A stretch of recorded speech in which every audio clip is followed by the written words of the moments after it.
But Trump is using that language. Yes, that's why, I told you, don't think I'm a supporter. But on paper, it seems like his politics are, again, resonating with a lot of people. And it seems at heart that he has America's interest first, which seems to be genuine. So, you see, sometimes I have this feeling that elections is not about choosing the best candidate. It's choosing the less Evil, yeah? evil one. Mm-hmm.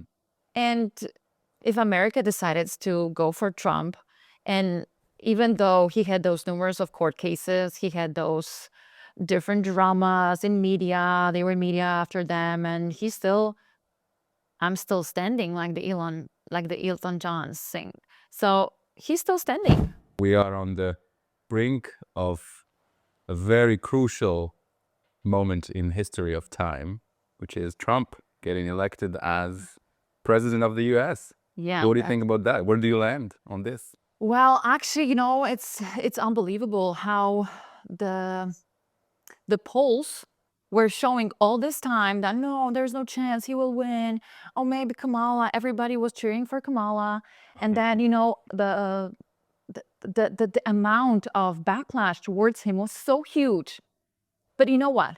At the end of the day, it's always people. It's the nation who has the final vote, and this is showing us one very important thing, that the voice of the people will always count the most. And because the situation, not economy, but the household situation was so difficult and is so difficult in US, that's why people turn to Trump, because they feel it's getting worse.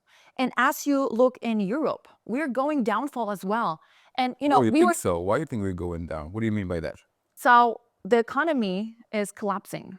It is okay for now, but as we've known from the report of Mario Draghi, we need 800 billion euros to pump up in the European economy so we can go efficient, so we can go into, like, we can start Prosperity. we can go into prosperity, and we can actually think in real life about having a success like China or US. So the Europe is downfalling. But on the other hand, we still can change this. So we can turn tables. Okay, let me stop you there. Let's think selfishly here. How does Trump election impact Poland, impact us here? So with the Trump, it's very tricky.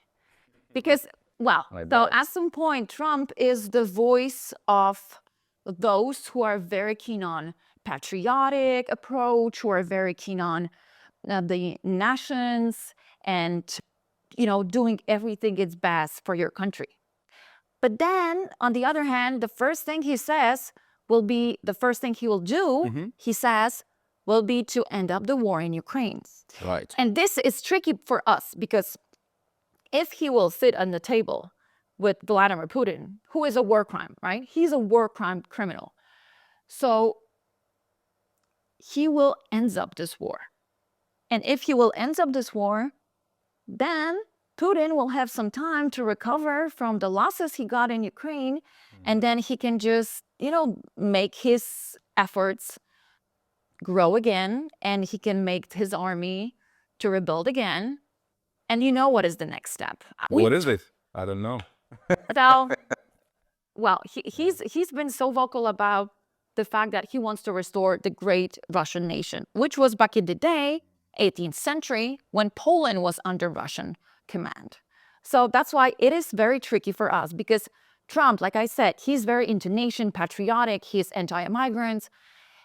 But with Russia, he just wants the peace to make, because he believes in isolation, like Ronald Reagan. So for a Polish citizen, we don't really know what's going to happen. But he loves Poland. We know this because of course, he was in Poland. He's shown on numerous occasions that he's really into Polish mindset and souls. Like, I know you're fighters. I know you've been always standing against the oppressors. And also, it's because of his policies, the relocation of the American soldier from Germany to Poland started. So now we have a stronger appearance of American soldiers in Poland because of the Donald Trump's diplomacy and the law. So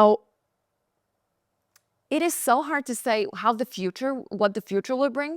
But for me, I think the next elections in Poland, which is the presidential election, will tell it all.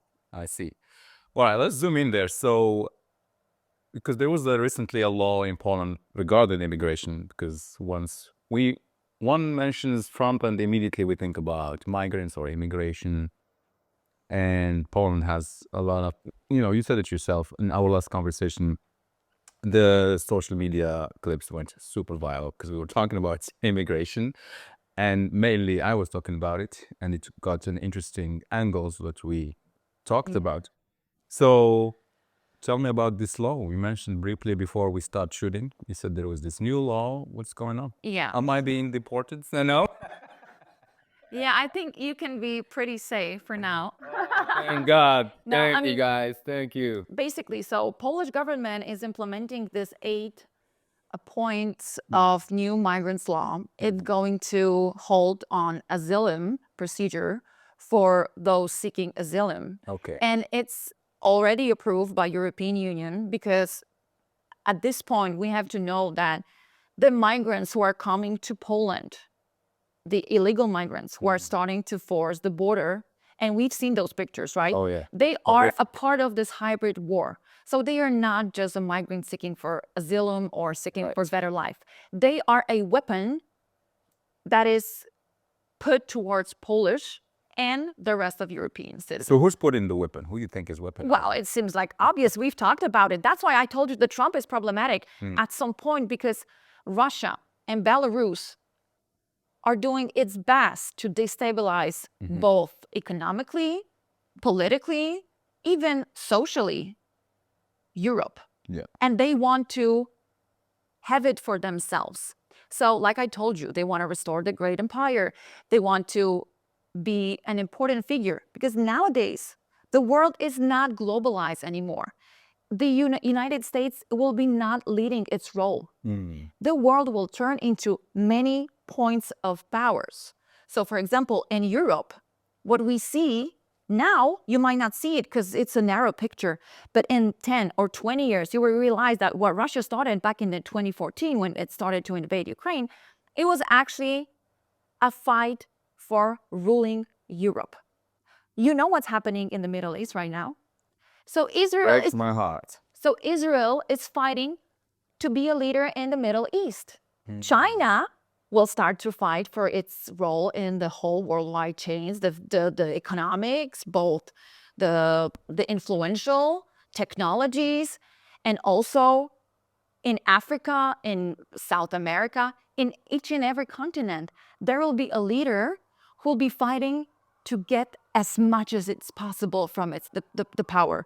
So we are not going to be this American society again. We're going to be part into different regimes who will be ruling the part of the world that we live in.